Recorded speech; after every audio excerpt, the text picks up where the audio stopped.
네, 이전 시간에 우리 등기 신청에 대해서 배웠고요. 제 유인물은 대리인이 맨 뒤에 나와 있다 보니까 순서에 약간 나머지는 순서가 그대로인데 아까 대위 신청할 때 또 상속인이 신청할 때도 당연히 대리인을 통해서도 가능하겠죠.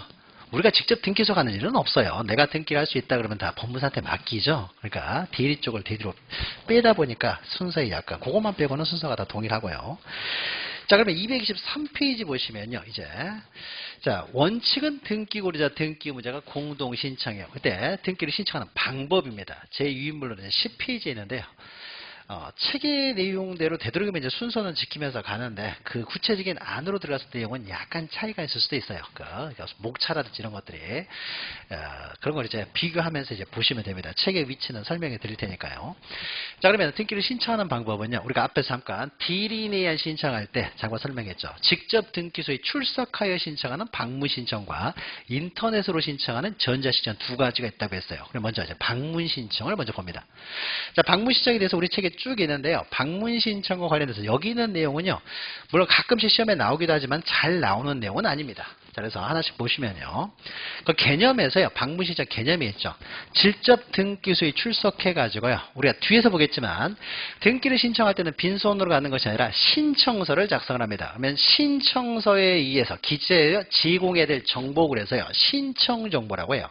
그러니까 등기가 전산화가 돼 있다 보니까 이제 서류라고 하지 않고요. 정보 이런 표현을 사용해요. 그러면 신청 정보라는 것은 신청서라고 생각하시면 되고, 그러니까 정보를요. 서류로 이렇게 바꿔 쓰면 되는 거예요. 그 다음에 신청서만 가져가는 것이 아니라 신청서를 제출하면 신청서의 내용이 정확하다는 이제 증명서류가 들어가야 되겠죠. 증명서류. 우리가 지적법에서도 항상 신청할 때는 증명서를 함께 가져가야 되는 거죠. 그래서 증명서류를 첨부해서 제공해야 돼요. 그러면 첨부 정보라는 것은 첨부 서류를 말하는 거죠. 그러니까 등기 신청할 때는 그냥 빈손으로 가는 것이 아니라 신청서, 첨부 서류들이 많이 필요하다 보니까 특히 첨부 서류가 많이 필요하다 보니까 우리가 잘 못해요. 그래서 법무사한테 맡기는 거죠. 그래서 이것을 직접 갖다가 이제 제출하는 방법, 출석해서 이것을 방문 신청을 합니다. 개념만 보시면 되고요. 밑에 양가로 2번 보시면요. 정정과 간인 해가지고 있는데요. 근데 신청서를 쓰다가 없습니까? 일부가 뭐 틀릴 수도 있는 거죠. 그럼 처음부터 뭐 다시 쓸 수도 있지만요. 이것을 이제 정정을 할 수가 있어요.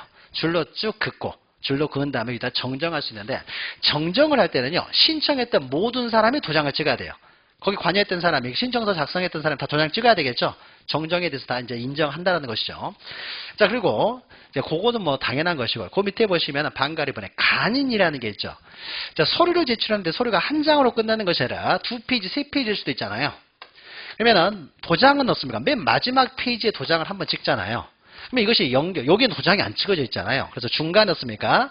연결 문서라는 것을 보여주기 위해서 간인을 찍는 거죠, 이렇게. 중간에 찍는다 그래서 간인이라고 해요. 그러면 이제 다 찍은 것이 되겠죠. 밑에 간인은요, 간인은 만약에 매도인이 갑을병이에요. 세 사람이 A, B, C 세 사람한테 물건을 팝니다. X 물건을 10억 원으로. 그러면은 이 사람들이 전부 다 도장이 여기 찍어져 있어야 되겠죠. 뭐 간인도 전부 다 찍어야 되냐? 간인은요, 한 사람들만 찍으면 된다는 거예요. 한 사람들만.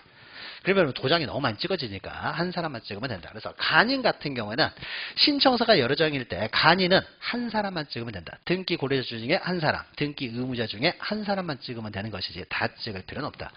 근데 수정을 할 때는, 정정할 때는 없습니까? 다 도장을 찍어야 돼요. 얘들 모르게 얘가 수정해버리면 안 되잖아요. 그러니까 수정은 다 찍어야 되지만 간인은 한 사람들만 찍으면 된다는 겁니다. 이 정도만 기억하시고요. 나머지는 예전에 한번 여기서 시험 문제가 나온 적이 있어요. 나온 적이 있는데 한 번 나왔으니까 안 나올 거예요. 가끔씩 이렇게 틀리라고 나온 문제인데 어떤 문제가 나왔었냐면요. 참고로만 기억하세요. 한 번 나왔으니까 안 나옵니다. 224페이지 보시면 상단에요. 여기 있어요. 여기 나왔어요. 신청서에 적인 문자에 정정 또는 삽입 또는 삭제를 할 경우에는 글자 수를 나누어 적고 만약에 두 자를 만약에 삭제를 했다 그랬지 지웠어요. 그러면은 두 자 이렇게 적어요. 두 자 이렇게. 그래서 나누에 글자 수를 나누에 적고요. 문자의 앞뒤에 괄호를 붙이고 이에 서명 또는 날인 또는 서명을 해야 된다는 거. 두 자를 고쳤다는 거죠. 두 자를 고쳤다고 해가지고 거기 가로에 나누에 해가지고 이걸 두 자를 고쳤다 이렇게 적는 거예요. 여기다 적습니다. 그러면 이렇게 고쳤던 내용을 어떻습니까? 고쳤으면요. 여기다 이 고쳤다는 것에서 이 사람들이 이제 도장을 찍어야 되겠죠. 도장을 찍는데 도장을 찍을 때요. 도장을 반드시 안 찍고 서명만 해도 돼요. 서명을 하든지 도장을 하든지 도장을 찍든지 날이는 도장을 찍는 걸 말합니다. 둘 중에 하나만 하면 되는데 시험 문제는 뭐가 나오냐면요. 날인하고 서명해야 된다. 그래서 틀리게 나온 적이 있어요. 그러니까 이거는 틀리라고 나오는 내용이었죠. 틀리라고 나오는 이런 것들을 우리가 중요하게 보지도 않는 것이고요. 중요하지도 않습니다. 그래서 한 번 나왔으니까 또 나오겠지. 이런 것들을요. 시험 문제는 가끔 틀리라고 나오는 문제들이 항상 섞여서 나와요. 그러면 틀리라고 나오는 문제는요. 그냥 이것은 틀리는 거예요. 그래서 어쩔 수 없어요. 그러면 이것을 틀리라고 나오는 문제가 한 번 나왔다고 해서 그럼 또 나올 수 있느냐? 또 나오면 이건 틀리라고 나오는 문제가 아니겠죠. 절대 안 나와요. 그러면 다른 데서 틀리라고 나오는 문제가 나오는 거예요. 그러니까 한 번 나왔으니까 이거 기출이니까 알아야 됩니까? 라고 하는데 알 필요가 전혀 없어요. 근데 기출 중에서도요. 매년 나올 수 있는 내용, 또 나올 수 있는 내용 그런 것들 기출이 굉장히 중요하니까 그건 알아야 되지만은 이 문제는요. 시험이 시작되고 처음으로 나온 문제예요. 그럼 이것은 어떻습니까? 앞으로 안 나온다는 거죠. 앞으로 다른 게 나온다는 거죠. 다른 게 이제 틀리라고 문제가 나오기 때문에 그러니까 어쩌다가 몇십 년에 한 번 딱 나온 문제는요. 다음에는 안 나온다 생각하시면 돼요. 이건 어쩌다가 틀리라고 나오는 문제니까. 자, 이 정도 보시면 되고요. 이 정도 보시면 되고. 그 다음에 우리 유인물의 방가로 3번 보시면 이제 누구나 대리할 수 있다고 했죠. 우리가 방문 신청은 누구나 대리하고 전자 신청은 자격자들이만 대리할 수 있다. 이건 우리가 대리할 때 했던 것이죠. 자, 방문 신청은 한 요 정도만 보시면 됩니다. 요 정도만 보시면 되고요. 그 다음에 한 페이지 앞으로 와가지고요. 이게 한번 시험 문제 나오는데 요건 좀 기억하셔도 되는데 그 방가루 2번 맨 위에요. 방문 신청 밑에 등기 신청의 방법 해가지고 223페이지에 방가루 2번 전자 표준 양식에 의한 신청이 있어요. 자, 전자 표준 양식에 의한 신청은 방문 신청이 일정이에요. 그러니까 요걸 기억하시면 되는데 전자라는 말이 붙었다고 해서 전자 신청이 아니에요. 그럼 전자 표준 양식에 의한 신청은요. 우리가 직접 등기소에 가가지고 신청서를 작성하려면 가다가 틀릴 수도 있고 내가 글씨를 잘 못 써요. 그러면은 잘 안 보일 수도 있기 때문에요. 집에서 그 신청서 양식을 다운을 받아요. 신청서를 다운 받습니다.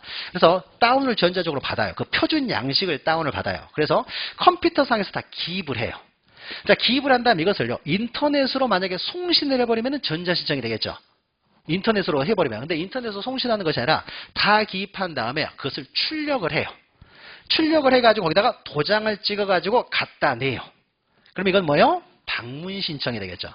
그래서 양식만 전자적으로 다운받았을 뿐이다라는 거예요. 그래서 전자 표준 양식에 대한 신청은요. 전자가 붙었다고 해서 전자 신청이 아니라 직접 방문해서 제출하기 때문에 방문 신청이에요. 그러면은 실익은 어디에 있느냐? 중요한 것은요. 이건 방문 신청이기 때문에 전자 표준 양식에 대한 신청은 대리인의 자격에 제한이 없다라는 거죠. 방문 신청이니까. 시험 문제는 이게 나왔어요. 전자 표준 양식에 대한 신청은 누구나 할 수 있다. 맞는 말이죠. 근데 전자라는 말이 붙어 있으니까 전자 신청이 있네 해가지고 자격자 대리만 대리할 수 있어야 되는지 않느냐 해가지고 틀렸다고 하면 안 된다는 거죠. 그래서 전자 표준 양식에 대한 신청은 방문 신청의 일종이다. 기억하시면 되고요. 자, 그 다음에 방가로 5번이요. 자, 그냥 참고로만 기억하세요. 자, 만약에 방문 신청은도요. 자, 변호사나 법무사들한테 다 맡기죠. 변호사나 법무사가 만약에 방문 신청을 대리합니다. 그럼 원칙적으로요. 내가 어떤 사람한테 대리권을 수여를 했을 때는요. 그 대리인이 직접 가서 제출해야 돼요. 직접 가서 해야 되지 다른 사람 시키면 안 되는 거예요. 법무사 내가 이 법무사 시켜서 내가 뭐 친구한테 부탁할 수도 있다고 했죠. 방문 신청은 친구도 대리할 수 있으니까. 그래서 이 친구한테 부탁했으면 그 친구가 직접 가서 제출해야 되는 것이지 다른 사람한테 시키면 안 되는 거예요. 그런데 변호사나 법무사가 이제 방문 신청을 대리할 때는요. 실질적으로 법무사가 직접 등기소에 가는 일은 거의 없어요. 밑에 직원들이 가죠. 직원들이. 그래서 변호사나 법무사가 만약에 방문 신청에 대리를 할 때는요. 이 대리인이 반드시 직접 갈 필요는 없고 사무원을 출석하게 해서 제출해도 상관이 없다. 그러니까 변호사, 법무사만 예외예요.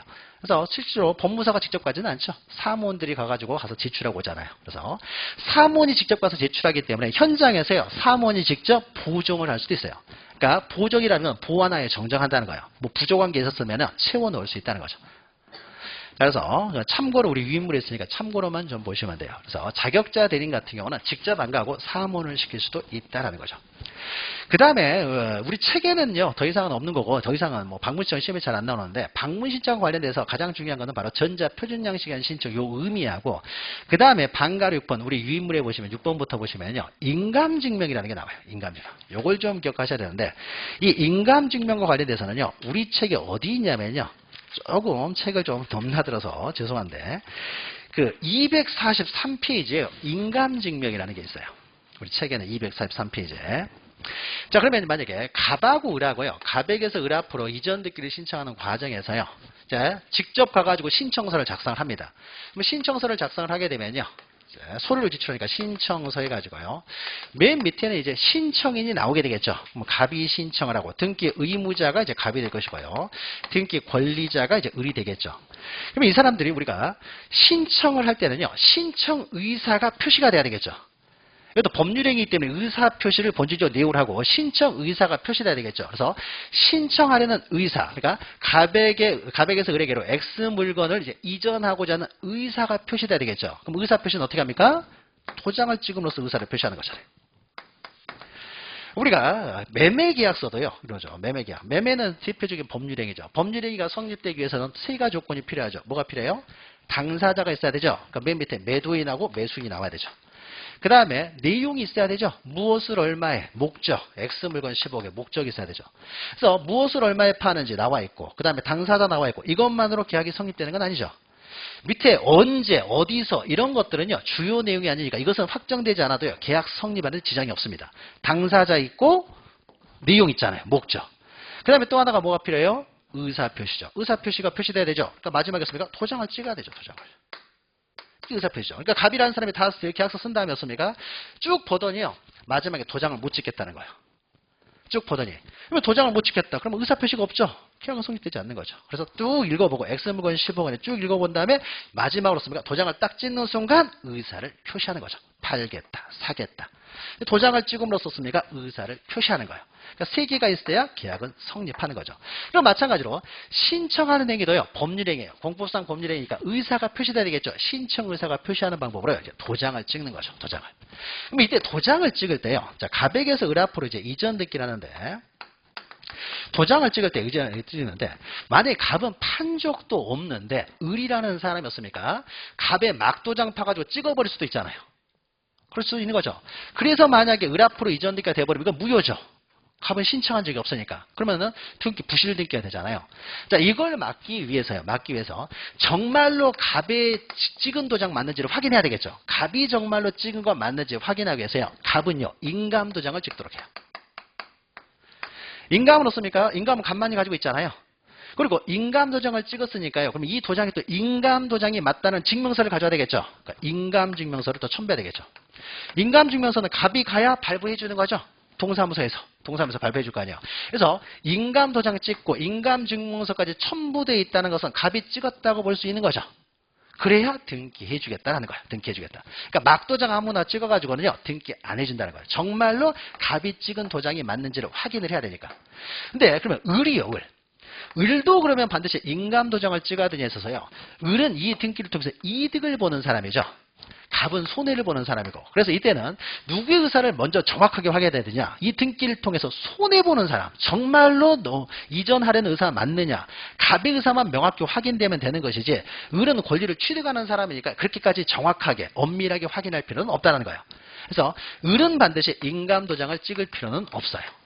손해보는 사람의 의사를 명확히 확인해야 되겠다 해서 손해보는 사람은 인감도장을 찍도록 합니다. 인감도장. 그래서 등기 의무자 갑만 인감도장을 찍으면 되지 을이 반드시 인감도장을 찍어야 되는 건 아니에요. 근데 현실에서는 인감도장을 을도 찍는 게 일반적이에요. 그래서 나중에 을이 나중에 내가 찍은 도장 아니다 해버릴 수도 있잖아요.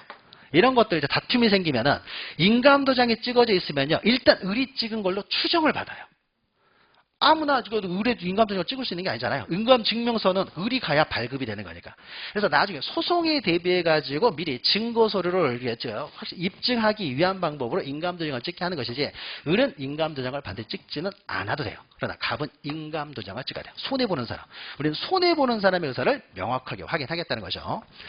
자, 그러면요, 이제 인감도장, 그러니까 그러면 모든 신청서에요. 등기 신청서에 다 인감도장을 찍어야 되냐? 그건 아니에요. 인감도장을 찍어야 되는 소리들이 따로 있어요. 그럼 그 내용은요, 243페이지, 우리가 펴라고 했죠. 243페이지에 여기 자세히 나오는데. 자, 우리 책에는 없지만요.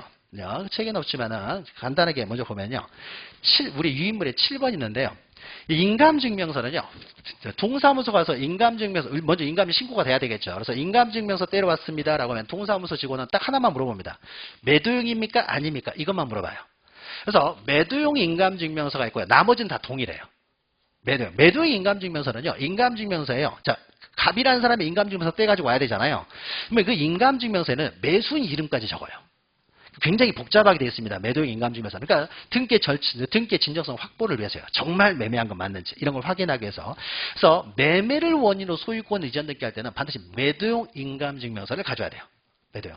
그러면 인감증명 두 가지 종류밖에 없습니다. 매도용이냐 아니냐. 두 가지니까요. 그러면 매매를 원인으로 이전 등기라는 경우 아니면요. 아무 인감증명을 가져와도 돼요. 그러니까 동사무소에서 딱 그것만 물어보는 거죠. 매도용입니까 아닙니까? 매도용이면 매도용 인감증명서를 떼주지만 안 그러면요. 다 동일한 인감증명서 떼줘요. 그 다음에 인감도요. 시간이 지나면 변경될 수가 있잖아요. 도장 변경할 수 있기 때문에 인감증명서를 가져올 때는요. 3개월 이내 최근의 것을 가져오라고 합니다. 그래서 이거는 이제 유효기간 해가지고 반가리 2번에 세 번째 줄에 이제 3개월 이내 해가지고 되죠. 3개월 이내. 그럼 위에 보시면요. 의해가지고 동그라미 2번 보시면요. 전자신청일 경우에는요. 인감증명서를 뗄 가지고 올 필요가 없어요. 자, 그래서 이거는 방문신청과만 관련되기 때문에 방문신청하면서 한꺼번에 설명을 드립니다. 전자신청은요. 인터넷으로 송신한다고 했죠. 그러면 인터넷 등기소에 들어가요. 전자신청은 인터넷 등기소에 로그인하고 들어가가지고요. 신청서를 다 작성을 해요. 작성을 한 다음에 그러면은 인감도장을 찍으려고 했는데 모니터 위에다 도장을 찍을 수가 없잖아요. 어떻게 찍어요? 그러니까 인감도장, 그러니까 도장, 뭐예요? 전자신청에 있어서는 도장을 찍을 수가 없어요. 대신에 이 도장 대신에요. 전자적으로 서명을 하죠. 전자적으로 서명. 이게 뭐예요?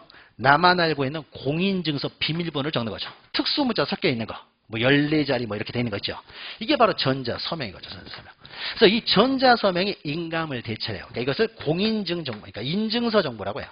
예전에는 공인증서라고 했는데 지금 이제 공인증서가 사라지고 인증서 제도가 이제 다양하게 됐으니까 그래서 인증서 정보.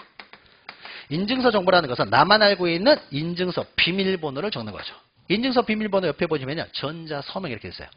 우리 인터넷 뱅킹 할 때도 어떻게 돼요? 맨 마지막에 인증서 비밀번호 적죠. 특수문자 되어 있는 것들. 그래서 이게 전자서명이에요. 그러니까 이 전자서명이 이 도장을 대체를 하기 때문에요. 이 전자신청을 할 때는 인감을 찍질 않으니까 인감증명서도 제공할 필요 없어요. 즉 인감증명서 제출은 방문신청과만 관리되기 때문에 방문신청하면서 한꺼번에 합니다. 자, 그러면은요, 이제 방문신청할 때만 제출하면 된다는 거죠. 그러면 한 장을 넘기시면은요, 제출 여부해가지고요, 인감증명은 모든 등기 신청할 때 다 제공하는 것이 아니라, 제공하는 경우가 있고, 안 하는 경우가 있는데, 제공하는 경우는요, 우리 법에서는 8가지를 규정해 놓고 있어요. 이 8가지는 인감증명서 제공하라는 거예요. 인감증명서 제공하라는 것은 인감도장 찍어야 된다는 것이죠. 그러면 그 8가지를 기억을 하는데 실제 시험 문제가 이 8가지에 해당되는 거 해당되지 않는 것은 시험 문제 나온 적이 거의 없어요. 그러니까 이 8가지를 다 알 필요가 없고요. 많이 기억하면요. 1, 2, 6, 7 4가지 기억하면요. 굉장히 많이 기억하는 거예요. 근데 이것도 다 기억하기 힘들면요. 1번하고 2번 정도만 확실하게 기억하시면 돼요. 1번하고 2번. 우리 책에서는 244페이지에 있죠. 그래서 동그라미 1번부터 오른쪽 보면요. 동그라미 1, 2, 3, 4 해가지고 오른쪽에 8번까지요. 오른쪽에 8번까지. 이 8가지를 말합니다. 8가지. 244에서 245까지 해서 8번까지가 있는데요. 다 알 필요 없고 1, 2, 6, 7번. 그것도 너무 많다 그러면 1번하고 2번만 기억하시는데 그 중에서 가장 중요한 것은 1번이에요. 1번. 근데 시험에 잘 안 나오니까 나는 1번, 2번 하나씩 보죠. 소유권의 등기 1번 보시면 소유권의 등기 명인이 등기 의무자로서 등기를 신청하는 경우에 그 등기 의무자의 인감증명. 말은 길게 돼 있지만 한마디로 말하면요. 소유 명인이 등기 의무자일 때 그 사람의 인감증명 가져가는 거예요. 소유권의 등기 의무자.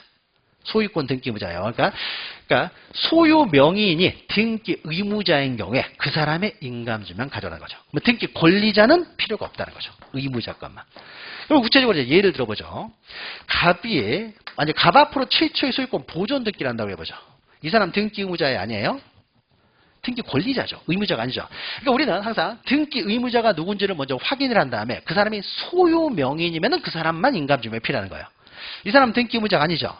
최초의 갑이 자기 앞으로 보존 등기할 때는 인감증명 가져올 필요는 없어요.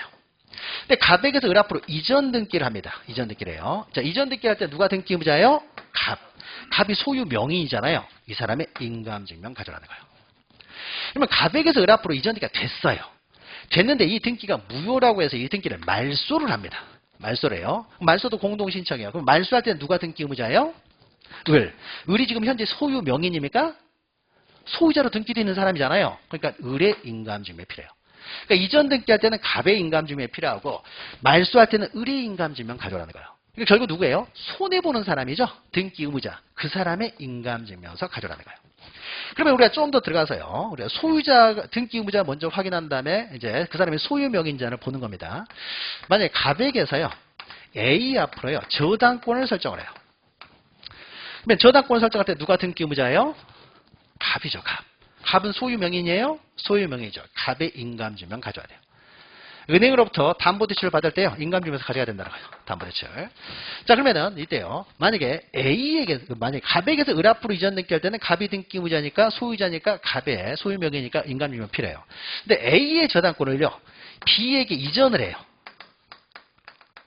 저당권 이전이니까 부기등기로 하겠죠. 저당권을 이전할 때는 누가 등기 의무자예요? A죠, A. A에서 B로 넘어가잖아요, A에서. 갑하고는 아무 상관이 없어요. 저당권 이전하는데, 저당권 설정기하고 이전기하고 누구랑 하겠어요? A하고 B가 할 거 아니에요? 협의 당사자가 오는 거예요, 협의 당사자. 정말로 계약했는지 확인해야 되니까. 그러니까, 계약을 했던 사람들이 오는 거예요. 계약했던 사람들이. 그래서 A와 B와 이전 계약을 했을 테니까요, A, B가 옵니다. 그럼 이때 누가 등기 의무자예요? A. A가 등기 의무자인데 A는 소유 명의인이 아니죠. 그러니까 인감증명 안 가져도 돼요. 이때는 둘 다 인감증명을 가져올 필요가 없는 것이죠. 둘 다 인감증명을. 말소할 때도 마찬가지고.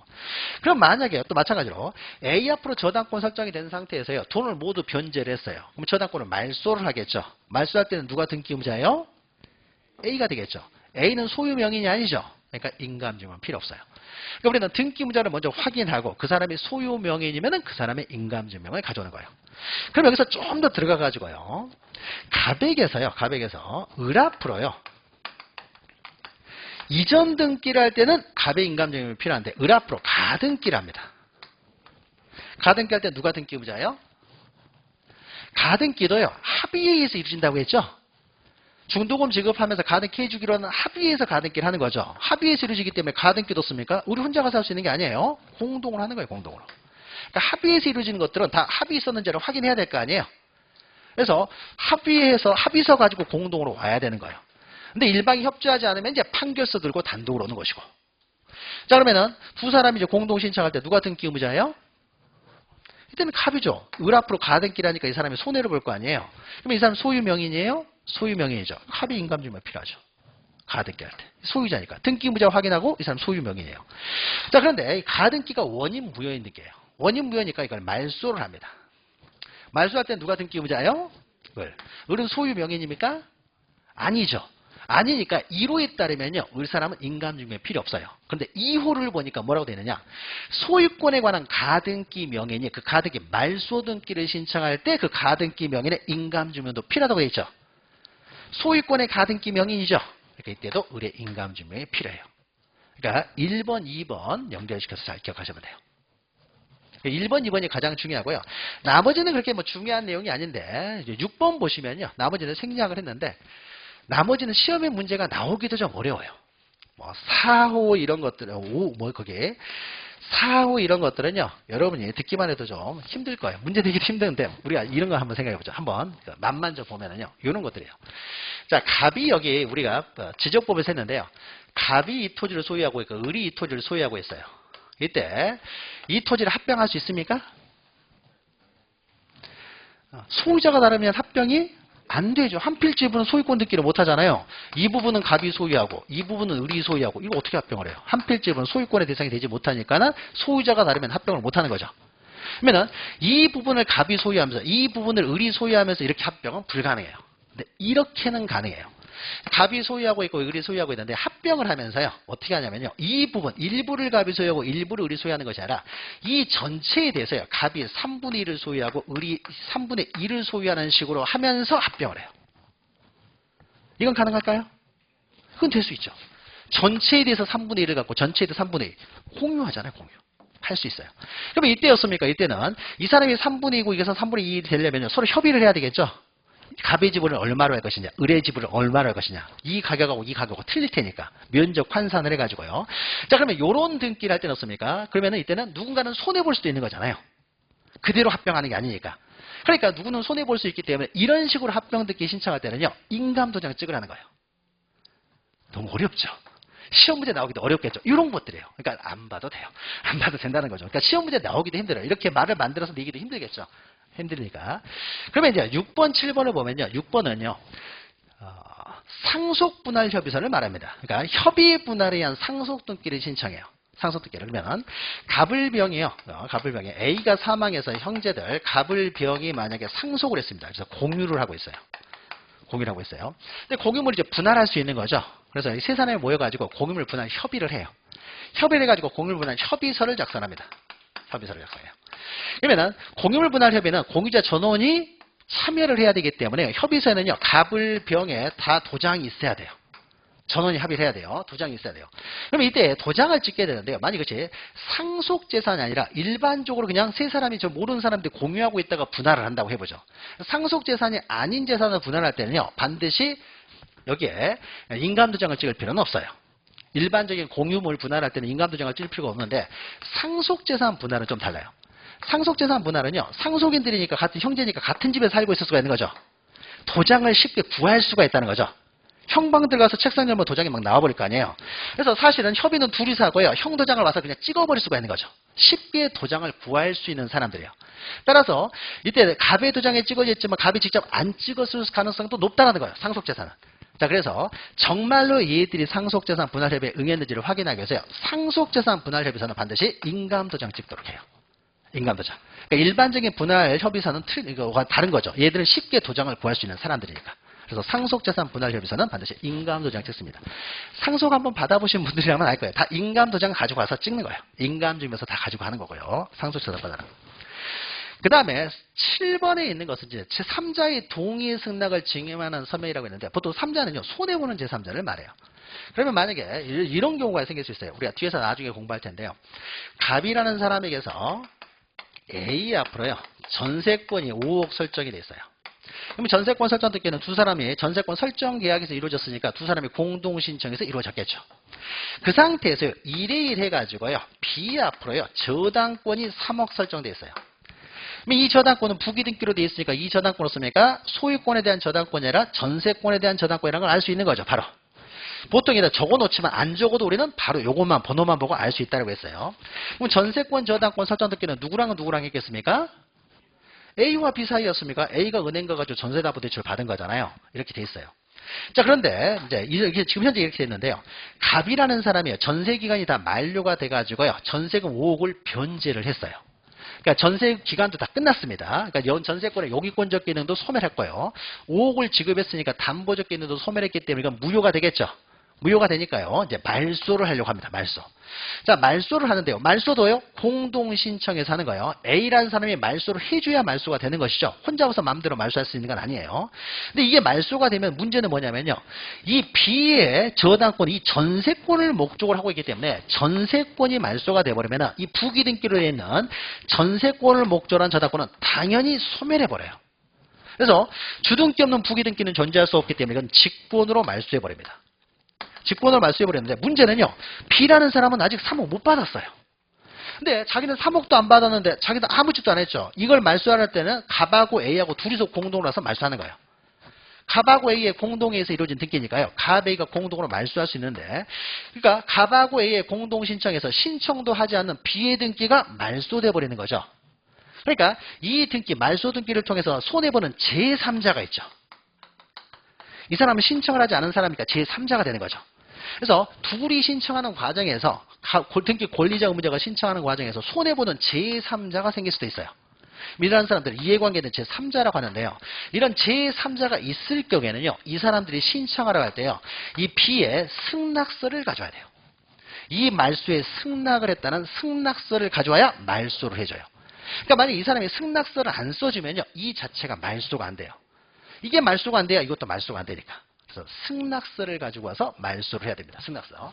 근데 승낙서를 가져오면 말소를 하는 것이니까요. 그러면은 B라는 사람은 없습니까? 3억 받고 슬쩍 써주겠죠. 그러니까는 갑이라는 사람은요. 만약에 A한테 5억을 다 줬는데 A가 B한테 3억 안 갚아버리면요. B라는 사람은 승낙서를 안 써주겠죠. 그러면은 전세권이 말소가 안 돼요. 말소가 안 되니까 어떻습니까? 다른 전세를 받아들일 수 없는 거죠. 그러니까 갑이라는 사람은 돈을 갚을 때 어떻게 갚아야 되겠어요? 전세금을 A한테 한꺼번에 다 줘버리면 안 되겠죠. 먼저 B한테 3억을 먼저 갚는 거죠. 그리고 승낙서를 받고 나머지 2억 원을 A한테 줘야 되겠죠. 그리고 나섰습니까? 가서 신청을 하는 거죠. 만약 이 사람이 협조하지 않으면 이제 승소 판결을 받아가지고 단독으로 신청하면 되는 것이고요. 그럼 이렇게 이해관계 있는 제3자가 존재하는 경우는요. 그 사람이 승낙서를 가져와야 되는데 이 사람도 손해보는 사람이죠. 그러니까 정말로 이 사람이 승낙했는지를 확인해야 되겠죠. 그래서 이 사람의 인감도장 찍으라는 거예요. 보통 손해보는 사람이 의사를 명확히 확인해야 되기 때문에 인감도장 찍으라는 겁니다. 그래서 인감증명서 가져오라는 거예요. 말 나온 김에 한마디 하나만 더 하면은요. 만약에 아까요 갑과 A라는 사람이요 이제 공동신청에서 말소를 하려고 하는데 이 상황에서 A가요 등기소에 나오지를 않아요. 나오질 않으면은 갑은 A한테 그 언제까지 나올 때까지 기다리는 것이 아니라 갑은 A를 상대로 승소 판결을 받으면 단독으로 신청할 수 있다고 그랬죠. 그래서 갑이 A를 상대로요 전세권 말소 등기 청구 소송에서 승소 판결을 받으면 단독으로 할 수가 있어요. 그러면 판결에 의해서 승소 판결을 받아서 단독으로 신청할 때 이때는 그러면 제3자 B의 승낙서 안 가져와도 되느냐라는 거예요. 자, 승소 판결은 갑이 누구를 상대로 승소 판결을 받았어요? A를 상대로. B를 상대로 승소 판결을 받은 건 아니죠. 따라서 A를 상대로 승소 판결을 받아가지고 단독으로 신청할 때도요. B의 승낙서는 반드시 따로 가지고 와야 돼요. A를 상대로 승소 판결을 받은 거죠. B를 상대로 승소 판결을 받은 게 아니잖아요. 근데 B는 돈을 받고 승낙을 안 해줘요. 돈만 받고. 그럼 맞습니까? 갑은 B를 상대로 또 소송을 제기해야 되겠죠. 승낙서에 가름하는 승소 판결문을 가지고 오는 거예요. 그러니까 소송이라고 하는 것은요. 당사자에게만 미치는 게 원칙이에요. 이 사람 제3자잖아요. 이 승소 판결이 이 사람한테 미쳐서는 안 되는 거죠. 근데 상속인에게는 미쳐요. 상속인은 당사자의 지위를 승계하니까. 그러니까 이런 것들이 민법에서 배웠던 당사자 지위를 승계한다. 이런 것들이 바로 그런 의미죠. 상속인은 승계를 하기 때문에 그 지위를 갖는 것이고. 자, 요 정도 보시고요. 그 밑에 보시면 이제 9번은 넘어가죠. 10번 보시면요. 10번도 넘어가죠. 밑에 제출하지 않는 경우 해가지고요. 제출하지 않는 경우에서 동그라미 1번 관공서만 좀 보죠. 관공서. 만약 관공서가 등기 의무자예요. 관공서가 거짓말하지는 않겠죠. 245페이지 책에. 그리고 제 유인물에는요. 그 밑에 참고표 해가지고 나온 거예요. 관공서가 등기 의무자면 관공서가 거짓말하지는 않을 거 아니에요. 우리는 등기의 진정성 확보를 위해서 인감도장을 가져오라고, 인감증명서를 가져오라고 하는 것이니까 국가 또는 지방자치단체 같은 경우는 인감증명을 제공할 필요가 없어요. 인감증명에. 사문서를 유지하는 것과요. 이 인장을 위조해 버렸다. 그러면 공문서 인장을 유지한 거죠. 그거는 엄청나게 책임이 훨씬 더 커져요. 처벌도 훨씬 큽니다. 이렇게까지는 잘 안 한다는 거죠. 그래서 지방자치단체가 뭐 거짓말하지는 않을 것이다 해가지고요. 인감증명을 가져올 필요는 없다. 자, 그래서 인감증명은요. 요 정도 보시면 돼요. 인감증명이 시험에 잘 나오지는 않기 때문에요. 특히 1번, 2번은 꼭 기억하시기 바랍니다. 인감증명을 제출하는 경우. 그거 기억하시고 방문 신청할 때만 인감을 제공한다. 기억하시고요. 그럼 다시 이제 앞으로 와가지고요. 전자신청을 보죠. 224페이지에 있습니다. 224페이지. 시험은요. 방문 신청보다는 전자 신청이 나올 가능성이 더 높습니다. 높아요. 언젠가는요. 등기 신청이요. 다 전자 신청으로 바뀔 거예요, 아마. 그러니까 요새는 다 인터넷으로 다 하죠. 우리가 예전에였습니까? 공인중개사 시험도요. 다 손으로 써가지고 원서 접수했어요. 근데 지금은 어떻습니까? 다 인터넷으로만 접수하죠. 대학 입학 시험도 대학도 없습니까? 예전에는 직접 원서 썼죠. 고3 선생님이 도장 찍어가지고 제출했어요. 근데 지금 없습니까? 다 인터넷으로만 없습니까? 원서 접수해요. 그러니까 언젠간 없습니까? 다 인터넷으로 바뀌겠죠. 그래서 지금은 과도기라고 생각하시면 되고 언젠가는 다 전자신청을 할 수 있도록 막 바뀔 거예요. 네, 지금은 과도기적이라서 이제 두 가지가 동시에 있는 것인데요. 전자신청을 보죠. 그러니까는 앞으로 바뀔 내용이니까 전자신청이 더 중요한 거죠. 전자신청의 개념을 보시면 전자신청은 전산정보 처리 조직 그러면 뭐 인터넷이라고 생각하시면 됩니다. 컴퓨터 인터넷. 자, 인터넷을 통해서요. 인터넷 통해서 신청정보 첨부 정보를 보내요. 송신한다는 거죠. 이게 전자신청입니다. 송신하는 거죠. 송신. 그러면 전자신청을 하기 위해서는요. 아까 우리가 인감도장, 도장을 대신하는 곳으로서 인증서 정보가 있어야 된다고 그랬죠. 전자서명을 해야 될 거 아니에요. 그럼 전자서명을 할 수 없으면 아예 못해요. 전자신청도. 전자서명을 해야 돼요. 인증서 정보가 있어야 되는데 그럼 우리가 등기를 신청할 수 있는 자격이 있는 사람은 자연인, 법인 아닌 사람, 법인 아닌 재단이라고 했죠. 우리들 어떻습니까? 인터넷상에서 인증서 정보 얼마든지 발급받을 수 있죠. 공인증서 막 발급받고 했잖아요. 그러니까 인증서 정보 발급받아요. 법인들도요, 전자증명서라는 게 있어요. 그래서 전자증명서가 발급이 됩니다. 근데 법인 아닌 사람, 법인 아닌 재단은요, 전자증명서 발급이 안 돼요. 그러니까 인증서 발급이 안 된다는 거죠, 얘들은. 그러니까 인증서가 없기 때문에 어떻습니까? 전자서명을 못 하겠죠. 그러니까 얘들은 전자신청은 못 해요. 그러니까 얘들은 결국 어떻습니까? 직접 방문해서 신청할 수밖에 없어요. 그러니까 법인 아닌 사단, 법인 아닌 재단은 방문 신청만 가능하지 전자 신청을 할 수 없다. 요게 이제 중요해요. 그래서 이것은 오른쪽에 보시면 이 우리 책의 225페이지 상단에 보시면은 자연인, 법인은 가능해요. 특히 자연인 같은 경우에 외국인도 가능해요. 외국인도. 외국인 등록이 되어 있으면 외국인도 가능합니다. 또 법인도 가능하고. 그런데 중요한 것은 법인 아닌 사단, 법인 아닌 재단은 전자 신청이 안 된다. 동그라미 3번이 중요합니다. 그리고 밑에 자격과 관련해서 우리가 앞에서 계속했던 거죠. 자격자들이만 대리할 수 있다는 거죠. 전자신청은. 자, 그러면요. 이제 마지막 우리 유인물에 있는 내용인데, 자, 그러면요. 전자신청을 할 때는요. 송부해야 될게요. 송신을 할 때 신청정보가 송시되겠죠. 신청서 보냅니다. 그 다음에 첨부 서면들이 첨부 정보로서 송시돼야 돼요. 이건 제출해야 되니까 이건 송시되고요. 또 하나 송신되는 게 없습니까? 맨 마지막에 전자서명, 인증서 정보가 송시되겠죠. 맨 마지막에 우리가 인터넷 뱅킹 할 때도 맨 마지막에 인증서 정보 치잖아요. 비밀번호, 인증서 정보가 송시돼요. 이것만 송시되는 것이 아니라 인터넷 등기소 가서 등기를 신청하려면 뭐부터 해야 되겠습니까? 로그인부터 해야 되겠죠. 로그인도 안 하고 신청할 수는 없어요. 로그인 정보, 사용자 등록 정보죠. 내가 사용할 수 있는 사용자 등록 정보. 아이디가 있어야 되는 거죠. 아이디도 없이 전자신청을 못하는 거예요. 그래서 사용자가 먼저 등록돼 있어야 돼요. 사용자 등록 정보. 쉽게 말하면 아이디라고 생각하시면 돼요. 아이디가 있어야 되죠. 그래서 이것이 함께 송시되겠죠.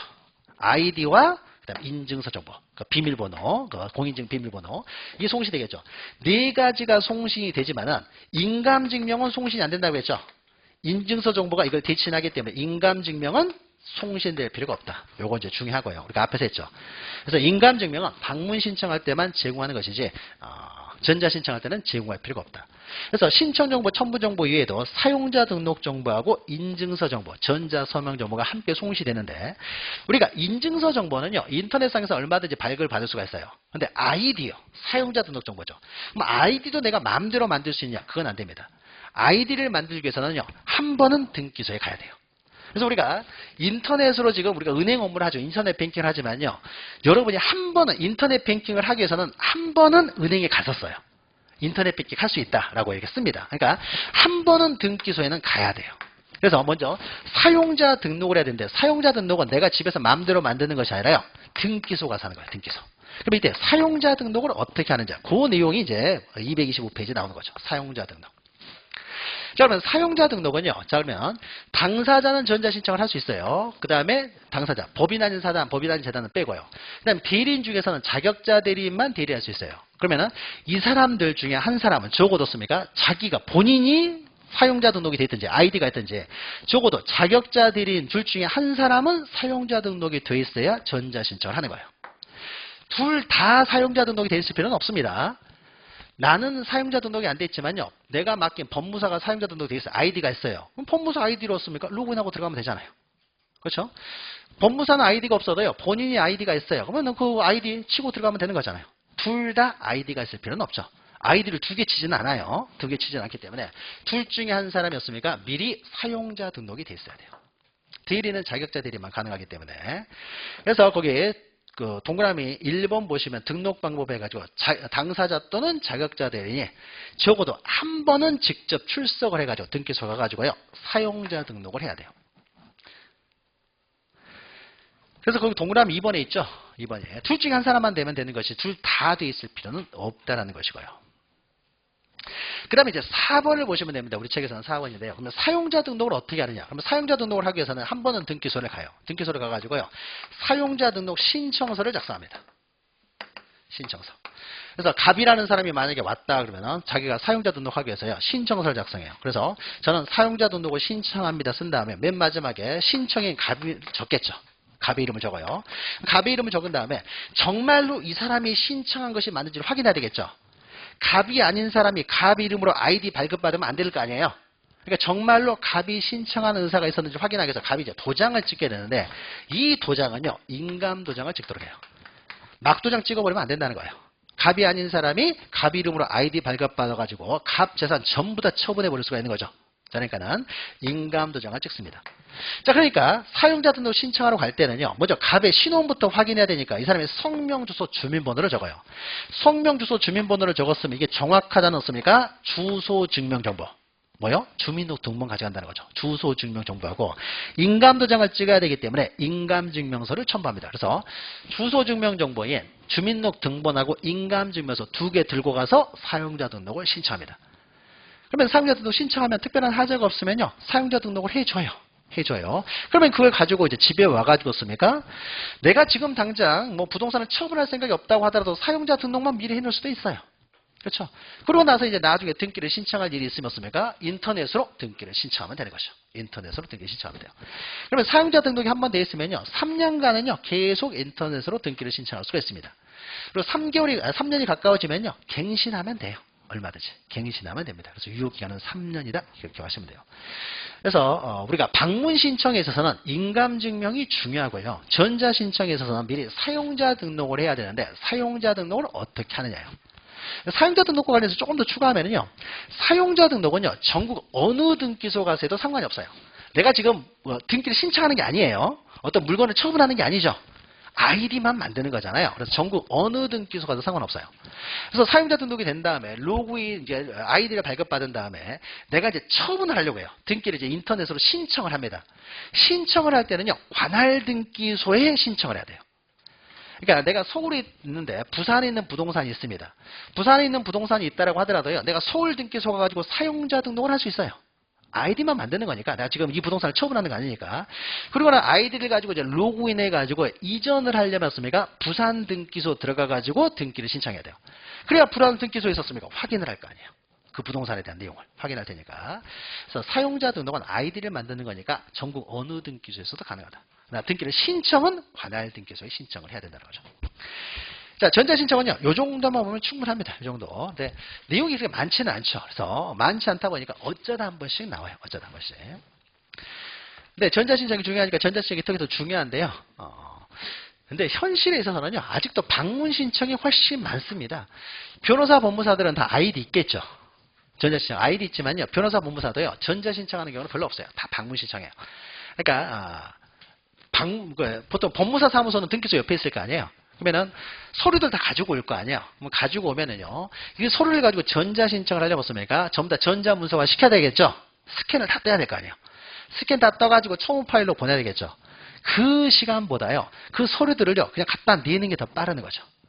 보통 갖다 내요. 사무원 시켜가지고. 그래서 아직도 전자신청보다는 방문신청이 훨씬 더 많이 이용되고 있지만 차차 이제 전자신청 쪽으로 가니까 전자신청을 좀 기억하시면 됩니다. 자, 그럼 여기까지 하게 되면요. 자, 갑과 을이 원칙은 공동신청이고 신청할 때는 방문신청과 전자신청이 있다는 것이고요. 그 다음에 226페이지에 요 조금만 좀 할게요. 조금만 226페이지. 신청 정보까지만 좀 할 거예요. 자, 그러면 이 사람들이 신청을 할 때요, 방문 신청을 한다고 해보죠. 그럼 빈손으로 가는 게 아니라고 했죠. 신청서 작성하고 첨부 서류들을 가져간다고 했죠. 그러면 등기 신청에 이제 필요한 정보들이